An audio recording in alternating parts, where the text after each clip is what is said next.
BSNL தவிர மற்ற தொலைத்தொடர்பு சேவைகள் வயநாட்டில் பாதிக்கப்பட்ட நிலையில் அதனை தற்காலிகமாக சரி செய்ய 40 மீட்டர் உயர செல்போன் கோபுரத்தை அமைத்து வருகின்றனர்.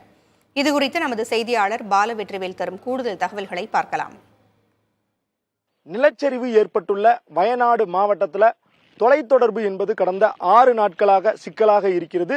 குறிப்பாக சூரன்மலை, முண்டக்கை உள்ளிட்ட பகுதிகளில் அரசின் பிஎஸ்என்எல் நிறுவனத்தினுடைய டவர் மட்டும்தான் கிடைக்கிறது. அதை மட்டும் வைத்துதான் தொலைத்தொடர்பு மேற்கொள்ளப்படுகிறது. இந்நிலையில்தான் கேரள மாநில அரசு தொலைத்தொடர்புக்காக ஏர்டெல், ஜியோ மற்றும் வோடாஃபோன் ஐடியா உள்ளிட்டவை அடங்கிய 40 மீட்டர் டவர் ஒன்றை அமைக்கப் போகிறார்கள்.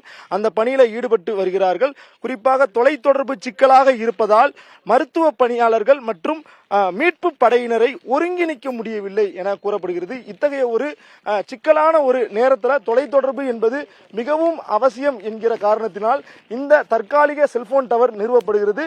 40 மீட்டர் உயரமாக அமைய உள்ள இந்த செல்போன் டவரை பொறுத்தவரை சுற்றிலும் 1.5 கிலோமீட்டர் தூரத்திற்கு சிக்னல்ஸ் கிடைக்கும் கூறப்படுது. குறிப்பாக இணையம் போன்ற சேவைகளுக்கான பிரத்யேகமாக கருவிகள் இந்த செல்போன் டவர்ல பொருத்தப்பட்டிருக்குது. இதன் மூலமாக இன்றிலிருந்து அனைத்து விதமான நெட்வொர்க்குகளும் இந்த பகுதிகளில் கிடைக்கும் என இங்குள்ள அதிகாரிகள் தெரிவிக்கிறார்கள்.